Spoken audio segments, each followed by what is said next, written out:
Здравейте, събрали сме се с нова доза празни опаковки.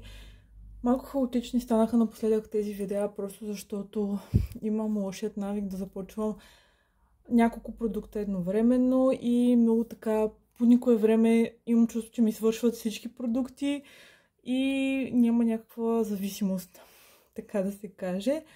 Но предполагам, че са ви интересни и затова ги и снимам.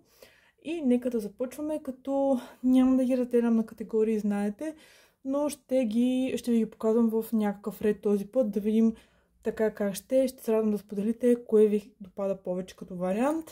Ще се съобразя изцяло с вас, така че нека започваме. Ще започнем с категория тяло. Ръцете ще видите, че са ми отдрани от котка, просто в момента гледаме за някакъв период малко котенце и вкъщи е много весело. Така, започваме с два дезодоранта на DAF. Няма да се спирам наистина. Това, което може би тук бих допълнила е ето този, който до сега не бяхме взимали като аромат. Той е с драконов плод и кокос. Като цяло аромата на този е доста задушлив. Приятеля ми много харесва. Така с удоволствие си го изразходи, но на мен не ми допада. Както казах, задушлив е самия аромат и много изкуствен, но знаете, че това са моите любимци и използвам само тях. Продължавам с един душгел, който всъщност изразходи приятеля ми. Като мъжки душгел той харесва само и единствено тези на L'Oreal, като от серията му взимам различни, все ги харесва и тези, които са на Old Spice. Тези са му сред любимците, тъй като той много държи аромата да се задържа върху кожата и след баня. При тези е така, ароматите наистина са много хубави, много приятни, поне на мен ми допадат и това е поредна опаковка от тези душгелове, така че силно ви ги препоръчвам за вашите мъже. Мисля, че ще станат доволни. Продължавам с един крем пилинг на Nivea. По принцип знаете, че Nivea не е така сред марките, които често ви показвам. Този крем пилинг ми беше подарък, за което съм благодарна. Тук правят ремонти, че имам възможността да го пробвам. Реално той е като крем душ гел, но има ексфолиращи частици в него, които не са много абразивни, но все пак се усещат. Така че като цяло мнението за продукта ми е доста позитивно, хареса ми. Добър вариант е, ако искате нещо, което да не е твърде абразивно, но пък и да не е твърде нежно към кожата. Това е така един междинен вариант, който специално на мен ми допадна и бих купила отново. Продължавам с един продукт, който даже не искам и да коментирам.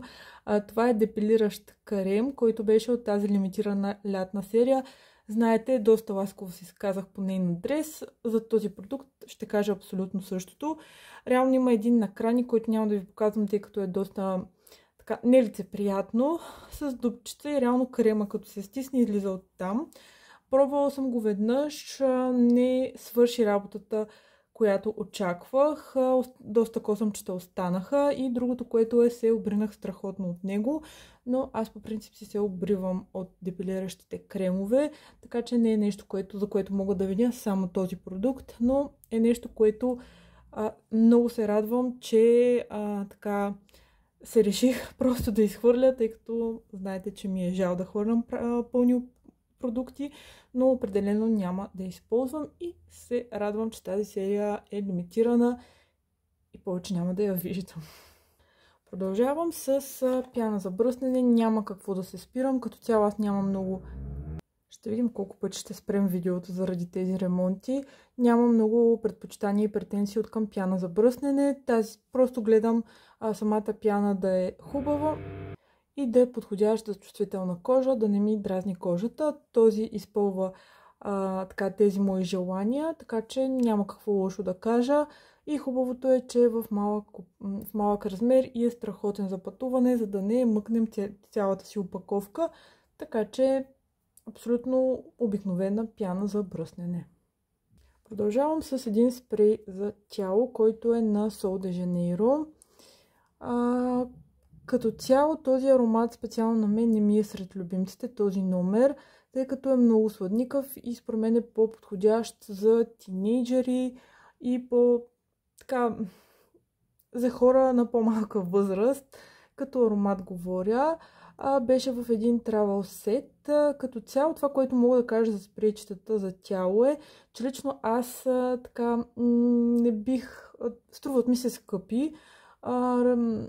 И затова така се въздържам от тяхното закупуване, тъй като е продукт, без който мога и като цяло не ме е впечатлил кой знае колко. Но това, което сега забелязах, докато го използвам този спрей, е, че наистина върху кожата, поне при мен, се задържа доста часове. Не е от типа на спрейчетата на Avon. Нали, то няма как и да ги сравня, тъй като ценово разликата е много голяма. Но имам предвид, че като спрей за тяло аромата наистина се задържа. Не е просто като така вода, която е леко ароматизирана и усещате аромата точно 10 на 15 минутки. Тук аромата наистина остава върху кожата. И реално, ако има някой аромат, който наистина много ви харесва, си струва. Но специално на мен аромата, който най-много ми допада, е може би този, който е лилавият. Не знам кой номер е. За него бих така решила да го закупя, но този специално със сигурност не бих купила пълноразмерен и какъвто и да е, просто не е моят. Продължаваме с продуктите за коса. Това е един лак за коса на балея, пак от лимитирана лятна серия. Показвала съм ви и други продукти от тази серия, която е с кокос и праскова. Така, като фиксация трябва да е 4. Това, което мога да кажа за този лак е, че на мен специално много ми хареса. Не очаквах, защото го използвах, когато връзвам косата си на опашка, стегната прибрана опашка, да пръскам косата си, след което така, за да мога да я пригладя. За това нещо лака си вършеше перфектна работа, тъй като не ми правеше косата на клечки. И другото, което е, знаете, при някои лакове за коса, когато се разрешат, остава един бял като прах върху самата коса. Предполагам, ме разбирате. Тук с този лак за коса това нещо не го наблюдавах. Така че страшно много ми хареса за тази функция. Реално не съм го използвала при къдрене на косата. Не мога да ви кажа колко реално фиксира и задържа кадрици и така нататък. Но за стегнати опашки, като цяло прегладена коса, този лак е страхотен. Много ми хареса и ми е малко тъжно, че свършва. Трябва да видя дали го предлагат още в DM и ще си купя със сигурност. Продължаваме с един серум за коса на Gliss, който е страхотен, ако си търсите другериен серум за коса. На мен специално доста ми допадна. Може би ако имате много плътна коса или много изтощена, няма да ви стигне като така хидратация и действие, но за по-тънки фини коси е страхотен. Не отежнява косата, прави я много мекичка, приглажда я, лесна за разресване. Наистина мога само суперлативи да кажа за този продукт и наистина като другериен вариант е страхотен. И опаковката е доста приятна, защото е стъклена, така по нищо не отстъпва на по-скъпи продукти. Много ми хареса и бих купила със сигурност отново. Един по-скъп продукт, това е на Kerastase термозащитен спрей с антифриз ефект. Това, което мога да кажа за него е, че наистина доста ми хареса. Като цяло тази серия съм ви споделяла, че се отразява страхотно на моята коса. За Kerastase определено трябва да си оцелите вашата серия, за да сте доволни. Като цяло аромата на серията е страхотен и наистина се чувства все едно сте излезли от фризьорски салон. Много ми харесва и усещам през деня аромата, когато съм използвала този продукт. Дали е нещо вау, невиждано и нечувано, бих казала, ако така вие не обичате да давате повече парички за продукти за коса, което е абсолютно нормално. Може да живеете и без него, но като цяло на мен ми хареса като действие, като ефект. И бих си закупила отново, тъй като реално е по-скъп, но стига за доста време. Аз не третирам термично много често косата си, така че на мен наистина ми стига за дълъг период от време. И това, което много ми харесва е, че има антифриз ефект, защото Така, това е проблем, който имам отскоро и ми помага да се справя с него. Продължавам с един серум, нощен серум за коса на Brave New Hair. Беше в някоя от кутиите. Води се реално като серум, който трябва да нанесете през нощта, така да вечерта да преспите с него и на следващия ден да не отмивате. Абсолютно никаква работа не върши, няма какво да се спирам на него. При мен никакъв ефект нямаше. Въобще по никакъв начин не усетих да има някакви ползи върху косата ми. Било то визуални или като усещане. Като цяло не би го купила отново и просто с Brave New Hair малко не се разбираме. До сега каквото съм пробвала тяхно не ми е харесвало и този продукт не отстъпва. Мисля, че имаха една бомбонена терапия. Много се надявам да не съм се объркала. Мисля, че си е точно на Brave New Hair. Само с нея сме се спогаждали и до там. Така че това е продукт, който освен, че има хубав аромат, друго нищо хубаво не мога да кажа за него. Продължавам с един продукт, който е на ето тази марка. Купувала съм го от Златна рибка. Реално това се води като серум, който се нанася в скалпа, в корена на косата и трябва да се бори с косопада. Има и шампуан от същата серия, който също съм си купила. От него съм много доволна. Този серум, за съжаление, не мога да ви споделя искрено мнение за него, тъй като опаковката, не знам, явно аз не я бях затворила. Много голямо количество от него се разля. Но това, което мога да ви споделя е, понеже доста така търсих и ревюта и мнения, че има хора, които наистина са доволни от комбинацията между серума и шампуана. И този продукт просто ми напомня, тъй като сега е този сезон и период. Ще се радвам да споделите вие какви продукти сте използвали. Говорим за сезонния косопад, които така да са ви били полезни, да са ви харесали, наистина да сте имали резултат. Мисля, че ще е доста полезно за всички.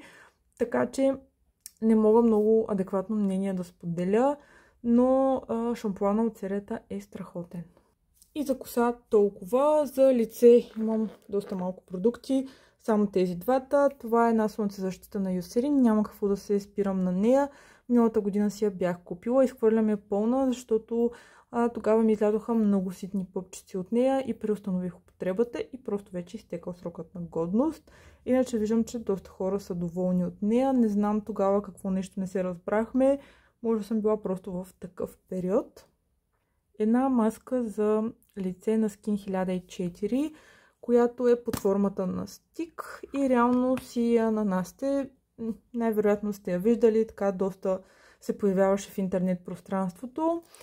Мога да кажа, че наистина ми хареса, тъй като с Skin 1004 така продуктите, които съм пробвала, не съм оставала толкова очарована, колкото всички говорят и така нататък, но то си е до кожа и предпочитание.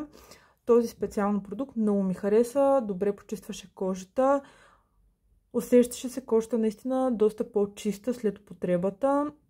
В самата маска има и леки ексфолиращи частици, които така допринасят за по-доброто усещане. И като цяло наистина имаше ефект от маската.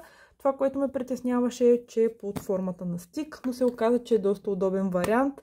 И реално винаги предпочитах тази маска пред другите, които трябва да се цапам по някакъв начин и да нанасям с пръсти. Така че ако си търсите гледана маска, погледнете, ще останете според мен доволни. Продължавам с едни пачове за лице за пъпчици на Гарниер. Много ги харесвам. Поредна опаковка. Вършат си работата. И нещо, което е изключително странно. Това са едни корейски пачове. Водят се пачове против акне в зоната на брадичката. Това, което трябва да имате предвид е, че с него се седи 2 часа и максимум 8 часа, което е изключително много. И в опаковка са 2 пача, цената им не е много бюджетна и се слагат ето по този начин. Не бях срещала нещо подобно. Ами какво да ви кажа, определено успокои тази зона, но това седене по 2-8 часа с нещо върху лицето е, поне на мен ми е доста неприятно. Но ако имате наистина по-проблем, така повече пъпчици в тази зона, може да ги пробвате. Нямам представа къде се предлагат. Намери ги в един козметичен магазин. Пак казвам, нали, нищо вау, но успокоиха пъпчиците, няма да го отричам това нещо. И специално аз може би не би ги взела отново, просто защото не мога да седя по толкова часове. Наистина не ми е приятно. Два продукта, за които няма много да се спирам. Това е един балсам за устни от Carmex. Имам чувството, понеже по едно време бях луднала по тях и бях изкупила какви ли не видове, но от всичките имам чувство, че устните ми много се пресушават след като ги използвам, което, нали, е нормално. Знаем как действат повечето балсами за устни, но просто този му изтека срока на годност и си го изхвърлям. Един продукт за вежди, който е на Catrice, води се сапун стик за вежди. Изхвърлям го така пълен, просто защото самият стик е много приятен, много меко самият сапун е много мек, лесно се нанася на веждите, но за съжаление при мен става на бели трохички, забелязва се, седи грозно, колкото и да ги почиствам преди това. Просто не ми харесва като ефект. В началото изглежда добре и след не много дълго време просто много си лечи, че имате някакъв продукт на вежите. Поне при мен е така, затова няма и да го използвам. Пък тази част на мен специално хич не ми беше удобна и даже не съм я използвала. Така че това е продукт, който не бих купила отново. И това бяха всички продукти. Надявам се да ви е било интересно. Ще се видим в следващото видео. Съвсем скоро ще продължа и с частта с парфюмите, тъй като доста я забавих във времето. Знам, че ви е интересна, така че ще се видим в следващото видео.